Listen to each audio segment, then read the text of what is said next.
Welcome. This is how to optimize a CPU.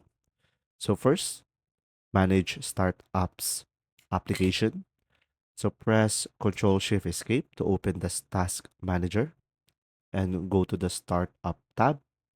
And after that, just simply disable all of the unnecessary programs that slow boot and eat the CPU. And this should fix the issue. Another one is keep the drivers and Windows updated. So install the latest chipset and graphics drivers, and updates often fix bugs that cause high CPU usage. Another one is clean and cool your CPU. So dust buildup overheats your CPU, forcing it to throttle. So make sure to clean the fans and heatsinks and reapply thermal paste if the temperature are high.